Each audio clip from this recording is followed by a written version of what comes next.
Friends எல்லாத்துக்கும் வணக்கம். நான் உங்கள் டேவிட் அன்பு. இந்த சீரிஸ் எதுக்கு அப்படின்னா, நம்மள நிறைய பேருக்கு ஒரு கதையாக இருக்கட்டும், நியூஸ் பேப்பராக இருக்கட்டும், நாவலாக இருக்கட்டும், ரிப்போர்ட்டாக இருக்கட்டும், அதெல்லாமே பார்த்து நம்ம படிக்கும்போது மீனிங்கே புரியாத மாதிரி இருக்குங்க. என்னடா ஒரு அர்த்தமே நமக்கு புரிய மாட்டேங்குது அப்படின்ட்டு. அதெல்லாத்துக்குமே பார்த்தீங்கன்னா ஒரு சில ஃபார்மெட் இருக்குங்க. அந்த ஃபார்மெட்டை தெரிஞ்சுக்கிட்டால் மட்டும்தான் ரிட்டன் கம்யூனிகேஷனில் இருக்கிறத நம்ம அண்டர்ஸ்டாண்ட் பண்ணிக்க முடியும். சரிங்களா? ஸோ அதனால் பேசிக்ஸாக ஸ்டோரிஸ்லேருந்து எப்படி ஒரு இன்ஃபர்மேஷனை நம்ம அண்டர்ஸ்டாண்ட் பண்ணிக்கிறது, இதுதான் ஸ்டோரியில் வந்து கரெக்டாக எழுதியிருக்கா, இந்த மீனிங்கில் தான் அதை படிக்கணுமா அப்படிங்கிறத நம்ம கற்றுக்க போகிறோம். சரிங்களா? ஏன்னா ஒரு சில சமயங்களில் ஒரு ஸ்டோரியை 10 பேர் படித்தா 10 விதங்கள் என்ன பண்ணுவாங்கன்னா எக்ஸ்பிளைன் பண்ணுவாங்க. ஏன் அப்படின்னா ஸ்டோரி எப்படி இருக்குது அப்படிங்கிறத படித்து அண்டர்ஸ்டாண்ட் பண்ணிக்க முடியாதனால தான் அந்த ப்ராப்ளம். ஒரு ஸ்ட்ரக்சர் இதுதான் இப்படி தான் இருக்கும், இந்த ஸ்டோரினா இங்கே இது வந்தால் இப்படி தெரிஞ்சுக்கணும், அது வந்தால் அப்படி தெரிஞ்சுக்கணும் அப்படிங்கிற ஐடியா கிடச்சாலே போதுங்க. எந்த ஸ்டோரி எந்த நாவலாக இருந்தாலும் நம்ம படிச்சிடலாம். ஓகே, ஸோ இந்த பிளேலிஸ்ட் ஃபுல்லாக பார்த்தீங்க அப்படின்னா எப்படி ஒரு ஸ்டோரியை படித்து புரிஞ்சுக்கிறது அப்படிங்கிறத பேஸ் பண்ணி தான் இருக்கும். சரிங்களா? ஸோ வீடியோ ஸ்கிப் பண்ணாமல் பாருங்கள். ஏன்னா நிறைய ஹிண்ட்டு நான் இடையில கொடுப்பேன். ஒவ்வொரு லைனுமே பார்த்தீங்கன்னா முக்கியம். அப்போ தான் உங்களுக்கு ஃபுல் சாராம்சமும் கிடைக்கும். ஓகே, ஸோ வீடியோ ஸ்கிப் பண்ணாமல் பாருங்கள். நம்ம இப்போது வீடியோக்குள்ளே போயிடலாம்.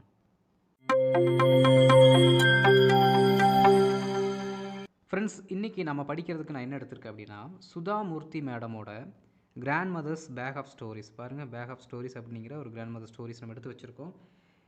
இந்த பேக் அப்படின்னாலே ஒரு தொகுப்பு அப்படின்னு அர்த்தங்க. அப்போ இதில் கிட்டத்தட்ட எக்கச்சக்கமான ஸ்டோரிஸ் இருக்கும். எல்லா ஸ்டோரிஸுமே நம்ம ஒன் பை ஒன் படிக்கலாம். சரிங்களா? கீழே வரும் என்ன இருக்குது அப்படின்ட்டு. இதில் பார்த்தீங்க அப்படின்னா கான்டென்ட்ஸில் நிறையா இருக்குது. இதில் இன்றைக்கி நம்ம பார்க்க போகிறது beginning of the stories. Okay, it's kind of an introduction. அது ஒரு அறிமுகமாட்டம் தான் இருக்கும். அந்த அறிமுகத்துக்கு அப்புறம் நம்ம ஒவ்வொரு ஸ்டோரிஸாக வந்தோம் அப்படின்னா புரியும். சரிங்களா? ஸோ டேரெக்டாக என்ன பண்ணிடலான்னா நம்ம அந்த இன்ட்ரடக்ஷன் பாட்டுக்கு போயிடலாம். ஸோ இப்போ ஃபஸ்ட்டு ஸ்டோரிக்கு வந்தாச்சுங்க. பிகினிங் ஆஃப் த ஸ்டோரிஸ் இவ்வளோ தான் இருக்குது பாருங்கள். இதிலேருந்து இது வரைக்கும் தான் இருக்குது. இதை ஃபஸ்ட்டு இன்றைக்கி நம்ம எப்படி டீகோட் பண்ணலான்ங்கிறத பார்க்கலாம். பாருங்கள், beginning of the stories. Beginning of the stories நல்லா கவனிக்கணும். த ஸ்டோரிஸ் அப்படின்னா கதைகள். ஆஃப் அப்படிங்கிற வார்த்தை முன்னாடி இருக்கிறதுனால கதைகளினுடைய பிகினிங், அவ்வளோதான். சரிங்களா? கதைகளினுடைய தொடக்கம். இதுதான் இந்த டைட்டில் நமக்கு கொடுக்குற ஒரு அர்த்தம். சம்மர் ஹாலிடேஸ், அதாவது கோடை காலம் அப்படிங்கிறத சிம்பிளாக சொல்லியிருக்காங்க. Summer holidays. Aji smile to her self as she waited for 2 more of her grandchildren to arrive. இந்த சென்டென்ஸ் பார்க்கும்போது ரொம்ப சிம்பிளாக இருக்க மாதிரி தான் இருக்கும். ஆனால் எவ்வளோ அர்த்தம் இருக்குன்னு பாருங்களேன். அஜி ஸ்மைல்டு டு ஹர் செல்ஃப், அதாவது நம்ம ஊரை பொறுத்த வரைக்கும் இந்த பர்டிகுலர் வேர்டு மேலாக ஃபீமேலாங்கிற டவுட் நமக்கு எப்பயுமே இருக்கும். ஏன் அப்படின்னா நம்ம அஜினிங்கிறது பசங்களுக்கும் சொல்லுவோம், பெண்களுக்கும் சொல்லுவோம். ஆனால் இங்கே நீங்கள் அதை தொடர்ந்து வரக்கூடிய வார்த்தையில் கவனிச்சிங்கன்னா இது யார் அப்படிங்கிறத ஐடென்டிஃபை பண்ணிடலாம். பாருங்கள், அஜி ஸ்மைல்டு டு ஹர் செல்ஃப். அப்போது அவளுக்கு, புரியுதுங்களா, அவளை பார்த்தே அப்படிங்கிற மாதிரி தான் இருக்குது. அப்போது அவளை பார்த்தே அப்படின்னா இது கண்டிப்பாக ஃபீமேலை குறிக்கக்கூடிய வார்த்தை தான். Ajji smile to herself as அப்படின்னாலே ஒரு சென்டென்ஸ்க்கு நடுவில் வந்தால் அதனால் இல்லாட்டி அதன் நிமித்தம் அப்படிங்கிற அர்த்தத்தில் எடுத்துக்கலாம். சரிங்களா? அதன் நிமித்தம். எதன் நிமித்தம்? She weighted for 2 more her of grandchildren to arrive. 2 more of her grandchildren to arrive.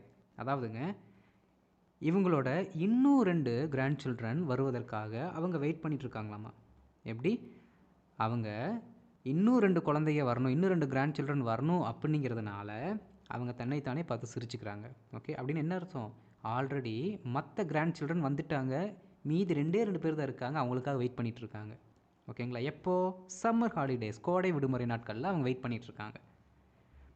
Raghu and மீனு would be here soon. ரகுவும் மீனும் தான் இங்கே சீக்கிரம் வரப்போகிறாங்களாமா. ஓகே, சீக்கிரமாக இங்கே இருக்க போகிறாங்க அப்படின்னா அவங்களுக்காக தான் வெயிட்டிங் பண்ணுறாங்கன்னு அர்த்தம். Anand and Krishna had already arrived with their mother the previous evening. அப்போ ஆல்ரெடி வந்த குழந்தை யாராமா? ஆனந்தும் கிருஷ்ணாவும் ஆல்ரெடி வந்துட்டாங்க. எப்போது? நேற்று சாயங்காலமே அவங்க அம்மா கூட வந்துட்டாங்க. அப்போ ஆனந்தும் கிருஷ்ணாவும் ஆல்ரெடி வந்துட்டாங்க. யாருக்காக இப்போ வெயிட்டிங்கு? ரகுவுக்கும் மீனுக்காக தான் வெயிட்டிங். அடுத்து பாருங்கள், they had been waiting restlessly. They had been வெயிட்டிங்னா ரொம்ப நேரம் வெயிட் பண்ணிட்டு இருந்தாங்க அப்படின்னு அர்த்தம். Past perfect continuous. They had been waiting restlessly for their cousins to arrive. For their cousins to arrive ever since. இந்த இடத்துல எவர் சின்ஸ் அப்படிங்கிற வார்த்தையை பார்த்தீங்கன்னா உங்களுக்கு ஒரு நல்ல ஐடியா கிடைக்கும். ஏன்னா எவர் சின்ஸ் அப்படின்னா அன்றிலிருந்து அப்படின்னு அர்த்தம். எப்படிங்க? அன்றிலிருந்து. அப்போ என்றிலிருந்து அதற்கு முன்னாடி இருக்க சென்டென்ஸை பாருங்கள். They had been waiting restlessly for their cousins to arrive ever since. அதாவதுங்க அந்த குழந்தைங்க அந்த வீட்டுக்கு அவங்க அம்மாவோட நேற்று சாயங்காலமாக வந்துட்டாங்க பார்த்தீங்களா, அந்த டைம்லேருந்து இப்போ வரைக்கும் என்ன பண்ணுறாங்களாமா, அடுத்த கசின்ஸு அவங்களோட அந்த மீனும் ரகும் வருவதற்காக வெயிட் பண்ணிட்டுருக்காங்க, ஓய்வில்லாமல் ரெஸ்ட்லெஸ்லி. ஓகே, ஈவன் தோ என்ன even though Ajji told them Raghu and Meenu would be here the next morning. அதாவது அஜினிங்கிறது பாட்டி, இவங்களோட பாட்டி சொல்லியிருக்காங்க, told them Raghu and Meenu would be here the next morning. நாளைக்கு காலையில் தான், எப்படி அடுத்த காலையில் தான், அடுத்த நாள் காலையில் தான் ரகுவும் மீனுவும் வருவாங்க அப்படின்னு பாட்டி அந்த ஆனந்துக்கிட்டையும் கிருஷ்ணாகிட்டையும் சொல்லி இருந்தாலும் பாருங்கள், ஈவன் தோ சொல்லி இருந்தாலும் தீஸ் டூ கிட்ஸ் இந்த ரெண்டு குழந்தைங்க ஜஸ்ட் வுட் நாட் லிசன், கேட்கவே மாட்டேங்கிறாங்க. குழந்தைங்க எப்படி கேட்பாங்க, கேட்கவே மாட்டேங்கிறாங்களாமா. Okay, they went to the railway station with their grandfather. அவங்க அந்த ரெண்டு குழந்தை என்ன பண்ணிட்டாங்க, அவங்க தாத்தா கூட ரயில்வே ஸ்டேஷனுக்கு போனாங்க. அஜ்ஜா, நல்லா கவனிக்கணுங்க, கிராண்ட் ஃபாதரு. இந்த கிராண்ட் ஃபாதருக்கு அடுத்து பார்த்தீங்கன்னா ஒரு கமா இருக்குது, அஜ்ஜானிங்கிற ஒரு வார்த்தை வருது, அதற்கு அடுத்து ஒரு கமா இருக்குது. அதாவதுங்க நீங்கள் ஒன்று புரிஞ்சுக்கணும், என்றைக்குமே நீங்கள் எந்த ஒரு நவுனாக இருக்கட்டும் இல்லை எந்த ஒரு வார்த்தைகளாக இருக்கட்டும், அந்த வார்த்தைகள் இப்போ இருக்குன்னு வச்சுக்கோங்களேன். இங்கே பாருங்கள், ஃபார் எக்ஸாம்பிள் என் பேரை போடுறேன், டேவிட். இங்கே பாருங்கள், டீச்சர் கமா இஸ் டீச்சிங், இப்படி ஒரு சென்டென்ஸ் இருக்குது.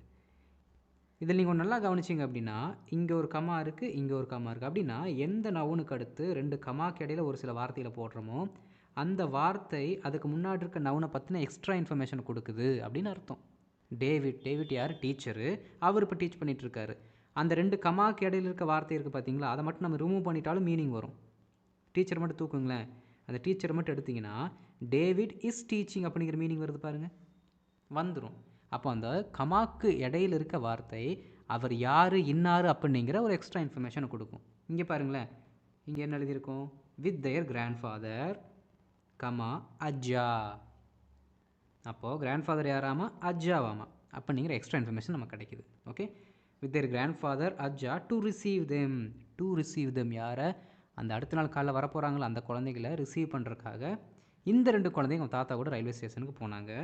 த train must have pulled, must have அப்படிங்கிற வார்த்தை நம்ம எங்கே யூஸ் பண்ணுவோம், கண்டிப்பாக அந்த ஆக்ஷன் நடந்தே இருக்கணும், எப்படி கண்டிப்பாக 100% அந்த வேலை நடந்துருக்கணும் அப்படிங்கிற கன்ஃபர்மிட்டியை சொல்கிறதுக்கு, நிச்சயத்தன்மை சொல்கிறதுக்கு நாம் மஸ்ட் ஹாவ் அப்படிங்கிற வார்த்தையை கடந்த காலத்துக்கு யூஸ் பண்ணுறோம். பாருங்கள், the train must have pulled into the tiny railway station of Shiggaon by now. அதாவது இந்நேரம் அந்த குறுகலான ரயில்வே ஸ்டேஷன் எங்கே இருக்குது, சிகாவோன் இருக்குல்ல, அந்த குறுகலான ரயில்வே ஸ்டேஷன் சிகாவோனுக்கு இந்நேரம் ட்ரெயின் வந்திருக்கணும், கண்டிப்பாக வந்திருக்கணும். ஓகே, அப்படின்னு யார் நினைக்கிறா, பாட்டி நினச்சிட்ருக்காங்க. ஏன்னா இவங்களாம் வந்துட்டாங்க அப்படின்னு சொல்லி பாட்டி அங்கே நினச்சிட்ருக்காங்க. Okay, and their grandfather would have hired a taxi to bring them home along with பாருங்கள், தேர் கிராண்ட் ஃபாதர், அதான் Ajja, their grandfather would have hired a taxi, would have hired, பாருங்கள் வுட் ஹவ் அப்படின்னா அந்த வேலையை அவர் செய்திருப்பார் அப்படிங்கிற ஒரு டோனில் வரும். ஓகே, நான் செஞ்சுருப்பேன், அங்கே போயிருப்பேன் அப்படிங்கிறதுக்குலாம் வுட் ஹவ் அப்படிங்கிற வார்த்தை யூஸ் பண்ணுவோம். Their grandfather would have hired அப்படின்னா அவர் கண்டிப்பாக வாடகைக்கு என்ன பண்ணியிருப்பார், டாக்ஸி எடுத்திருக்கணும் அப்படின்னு சொல்லி கன்ஃபார்ம் பண்ணிங்கன்னா அது மஸ்ட் ஹேவ். எடுத்திருப்பாரு அப்படின்னு நீங்கள் சொன்னீங்க, டோன் மாறுது பாருங்கள், எடுத்திருப்பாரு அப்படின்னு சொன்னீங்கன்னா அங்கே வுட் ஹவ் அப்படிங்கிற வார்த்தை வரணும். Okay, their grandfather would have hired a taxi to bring them home. பாருங்கள், பிரிங் தெம் ஹோம் தான் இருக்குது, இடையில ஏதாவது டூனிங்கிற வார்த்தை இருக்கா, வராது, வந்தால் தப்பு. Bring them home along with their mother and the stacks of luggage, அடுக்கடுக்காக இருக்க லக்கேஜ், அதான் ஸ்டாக்ஸ் ஆஃப் லக்கேஜ். என்னென்னா அந்த பாட்டி நினைக்கிறாங்க இந்நேரம் அந்த குறுகலான ரயில்வே ஸ்டேஷனுக்கு அந்த சிகாவோன் அப்படிங்கிற ரயில்வே ஸ்டேஷனுக்கு ட்ரெயின் வந்திருக்கணும், தாத்தா என்ன பண்ணியிருப்பார், டாக்ஸியை பிடிச்சி இவங்க எல்லாத்தையும் வீட்டுக்கு கூப்பிட்டு வந்துட்டுருப்பாரு அப்படிங்கிற மாதிரி அந்த பாட்டி நினைக்கிறாங்க. ஓகே, அடுத்து பாருங்கள், அஜ்ஜி யார், பாட்டி, ஹரீடு த்ரூ ஹர் பாத், கடன் குளிச்சிட்றாங்க. ஓகே, ஹரீடு த்ரூ ஹர் பாத்தா, என்னடா இந்த ப்ரிப்போசிஷன் எப்படி வந்திருக்கு அப்படிங்கிற டவுட் உங்களுக்கு வரலாம். ஆனால் இங்கே பாருங்கள், இங்கே இருக்கிற ஒரு வேர்பு பின்னாடி இருக்க ஒரு வார்த்தையில் பார்த்தாலே உங்களுக்கு ஒரு மீனிங் கிடச்சிரும். ஓகே, அவங்க சீக்கிரமாக குளிச்சிருக்காங்க அப்படிங்கிற அர்த்தம் நமக்கு கிடச்சிரும். ஓகே, ஒரு காக்கா குளியல்னு கூட வச்சுக்கலாம். Ajji hurried through her bath, she had finished, எப்படி ஷீ ஹேட் ஃபினிஷ்டு, ஆல்ரெடி அவங்க அந்த வேலையை முடிச்சிருந்தாங்க அப்படின்னு அர்த்தம். Okay, she had finished cooking. அதாவதுங்க இங்கே மெயின் வேர்பு, இங்கே வந்து பார்த்தீங்கன்னா ஐஎன்ஜி ஃபார்ம் இருக்குது. இப்படி வந்தாலும் என்னென்னு சொல்லி கொடுத்துருக்கோம், எந்த ஒரு ஆக்ஷன் இருக்கோ அதை நம்ம அந்த வேலை செய்வதை, போவதை அந்த மாதிரி மீனிங்கில் எடுக்கணும். அப்போ சமையல் இருக்குது அப்படின்னா சமைப்பதை அப்படிங்கிற அர்த்தத்தில் எடுத்துக்கணும். அப்போ பாருங்கள், she had finished cooking their favourite dishes. அதாவது அந்த குழந்தைகளுக்கு ஃபேவரட்டாக இருக்க அந்த டிஷ்ஷஸை சமைப்பதை முடித்தாள். பாருங்கள், சமைப்பதை முடித்திருந்தாள் அப்படின்னு அர்த்தம். ஹேட் ஃபினிஷ்ட் அப்படின்னா முன்கூட்டியே இன்னொரு ஆக்ஷன் நடக்க போகுது, அந்த ஆக்ஷனுக்கு முன்னாடியே அந்த ஆக்ஷனை செஞ்சுட்டாங்க அப்படின்னு அர்த்தம். அதனால தான் ஹேட் ஃபினிஷ்ட் அப்படிங்கிற வார்த்தை வந்திருக்கு. அப்போது எந்த ஆக்ஷனை செய்யறதுக்கு முன்னாடி இந்த ஆக்ஷனை முடித்தாங்க? கண்டினியூஸாக படித்தா தான் நமக்கு தெரியும். She had finished cooking their favorite dishes and was now wearing a nice soft cotton saree before going to the veranda to wait for them. அதாவதுங்க, இப்போ நல்ல சாஃப்டான சூப்பரான காட்டன் saree கட்டிகிட்டு இருக்காங்களாமா. இப்படி கட்டுறதுக்கு முன்னாடியே அவங்க என்ன பண்ணிட்டாங்க? அந்த சூப்பரான பதார்த்தங்களை செய்து முடித்திருந்தார்கள், சமைத்து முடித்திருந்தார்கள் அப்படிங்கிற அர்த்தத்தை இது கொடுக்குது. இப்போ என்ன பண்ண போகிறாங்க? saree கட்டிட்டு going to veranda to wait for them. வராண்டாவில் வீட்டு முன்னணியில் போய் உட்காந்துட்டு அந்த குழந்தைகளுக்காக அவங்களோட வருகைக்காக வெயிட் பண்ண போகிறாங்க. சரிங்களா? தேர், அதோ, அங்கேன்னு சொல்லக்கூடாது, அதோ அப்படின்னு சொல்லணும். சரிங்களா? தேர், அதோ, தேர் தே கேம். அதாவது எல்லாமே பாஸ்ட்டில் தான் இருக்குங்க, எல்லாமே பாஸ்ட்டில் தான் இருக்கும், நம்ம புரிஞ்சுக்கணும். அவங்க வந்தாங்க அப்படிங்கிற மாதிரி வருது பாருங்கள். தேர் தே கேம், அவங்க அங்கே வர்றாங்க அப்படிங்கிற மாதிரி அந்த பாட்டி நினச்சிருப்பாங்க. இந்த கதையோட டோனுக்கு போனோம், அந்த பாட்டி நினச்சிருப்பாங்க. What a noise the children were making. ஐயோ என்ன சத்தம்! இது பார்த்தீங்கன்னா எக்ஸ்க்ளமேட்ரி ஆச்சரிய வாக்கியம். Okay, what a noise the children were making. ஐயோ என்ன ஒரு சத்தம்! ஏன்னா அந்த ஒரு அளவுக்கு குதூகலம் அந்த குழந்தைகளுக்கு. பாட்டி பார்க்க போகிறாங்களே, கோடைக்கால leave. They all nearly tumbled out. அப்படியே உருண்டு பிறண்டு, டம்பிள்ட் அவுட்னா உருண்டு பிறண்டு வர்றது. சரிங்களா? தே ஆல் நியர்லினா கிட்டத்தட்ட டம்பிள்ட் அவுட் ஆஃப் த கார்லேருந்து கிட்டத்தட்ட உருள்ற அளவுக்கு, அந்த அளவுக்கு ஜாலியாக வர்றாங்க வெளியில். அண்ட் கேம் லீப்பிங்னா பாயுறது. ஓகே, பாயுதல். யாரை பார்த்து? பாட்டியை பார்த்து தாவிட்டு வர்றாங்க. அந்த அளவுக்கு ஒரு சந்தோஷம். உங்களுக்கே தெரியும், நீங்கள் இமேஜின் பண்ணி பாருங்கள் குழந்தை எப்படி என் தாத்தா பாட்டிகிட்ட ஓடுவாங்க அப்படின்ட்டு. அண்ட் ஷவுட்டிங் டு ஹர், பாட்டியை பார்த்து கத்திகிட்டே வர்றாங்க. ஷவுட்னா திட்டுறது கிடையாதுங்க, இங்கே சந்தோஷத்தில் ஆர்ப்பரிக்கிறது. Shouting to her, each wanting to be the, பாருங்கள், each wanting to be the first. ஒவ்வொருவரும், இந்த டு பிக்கு என்ன அர்த்தம் அப்படின்னா ஆக வேண்டும் அப்படின்னு அர்த்தம். ஆக வேண்டும் என்று அப்படின்னு அர்த்தம். அதாவதுங்க, நான் தான் ஃபஸ்ட்டு அந்த பாட்டியோட பக்கத்தில் இருக்கணும், பாட்டி கட்டி அணைக்கப்படணும் அப்படிங்கிற மாதிரி வரும். ஃபுல்லாக படித்தோம்னா பாருங்கள் நமக்கு மீனிங் கிடைக்கும். To be the first, to be hugged. இங்கே இருக்கிற டு பிக்கு அடுத்து பார்த்தீங்கன்னா நமக்கு V3 இருக்குது. இந்த மாதிரி V3 வந்துச்சுன்னா இதற்கு பட அப்படின்னு அர்த்தம். ஓகே, ஆனால் இந்த மாதிரி டு பிக்கு அடுத்து நவுன் வந்திருக்கு பாருங்கள். த ஃபஸ்ட்டுன்னா நவுன். டு பிக்கு அடுத்து நவுன் வந்தால் ஆக வேண்டும் என்று அப்படிங்கிற அர்த்தம். டு பிக்கு அடுத்து V3 வந்தால் பட அப்படிங்கிற அர்த்தம் வரும். ஓகே, அப்போது டு பி த ஃபஸ்ட் அப்படின்னா முதலாவதாக இருக்க வேண்டும். At the same time to be hugged அப்படின்னா கட்டி அணைக்கப்பட வேண்டும். ஓகே, அரவணைக்கப்பட வேண்டும். யாரால்? பைஹர். அப்போது நல்லா இப்போ சேர்த்து படித்தோம் அப்படின்னா நமக்கு ஒரு மீனிங் கிடைக்கும். ஒவ்வொரு குழந்தைகளும் அப்படியே உருண்டு பரண்டு சத்தம் போட்டுட்டு பாட்டிக்கிட்ட வேகமாக ஓடி வர்றாங்க. என்ன நினச்சிக்கிட்டு?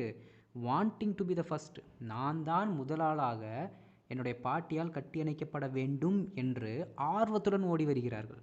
ஓகே, ஈச் வாண்டிங், ஒவ்வொருத்தரும் அப்படி நினச்சிட்டு ஓடி வராங்க. Each one wanted to be closest to Ajji. ஒவ்வொருத்தருமே பாட்டிக்கிட்ட ரொம்ப க்ளோஸாக இருக்கணும். எப்படி? பாட்டிக்கிட்ட ரொம்ப க்ளோஸாக இருக்கணும், பாட்டி பக்கத்துலேயே ரொம்ப அணைக்கப்பட்டு இருக்கணும் அப்படின்னு நினச்சிட்டே வர்றாங்க. சரிங்களா? அதான் வாண்டட் அப்படிங்கிற வார்த்தை. அடுத்து பாருங்கள். சூன் த சில்ட்ரன் செட்டில் டவுன். அப்போது குழந்தைங்க என்ன பண்ணிட்டாங்க? செட்டில் ஆகிட்டாங்க. கைகால் மூஞ்சியெல்லாம் கழுவிட்டு செட்டில் ஆகிருப்பாங்க, திங்ஸ் எல்லாம் எடுத்து வச்சுட்டு. விசிட் டு, இங்கே பாருங்கள், இது கொஞ்சம் கன்ஃபியூஸ் ஆகிற மாதிரி இருக்கும், நல்லா நீங்கள் புரிஞ்சுக்கணும். Visit to Ajji and Ajja's house. இது வரைக்கும் பார்த்தீங்கன்னா சிம்பிளாக இருக்குது. அதுக்கப்புறம் தான் மெயின் வெர்ப் ஸ்டார்ட் ஆகுது. இங்கே V2 ஸ்டார்ட் ஆகுது. அப்போ இது எல்லாமே பார்த்தீங்கன்னா நவுனு. என்ன நவுனு? ஒரு நவுன் ஃப்ரேஸ், பல வார்த்தைகளை கொண்ட ஒரு தொகுப்பு. Visit to Ajji and Ajja's house. அதாவதுங்க, பாட்டி வீட்டுக்கு தாத்தா வீட்டுக்கு வரக்கூடிய அந்த வருகை மென்ட்னா குறிக்கிறது. ஓகே, குறிக்கிறது, இல்லாட்டி அந்த மாதிரி பொருள் சேர்க்கிறது அப்படின்னு அர்த்தம். Went first inspecting the garden. First inspecting அப்படின்னா ஆராய்ச்சி செய்யணும். எதை? கார்டனை. எதற்கு?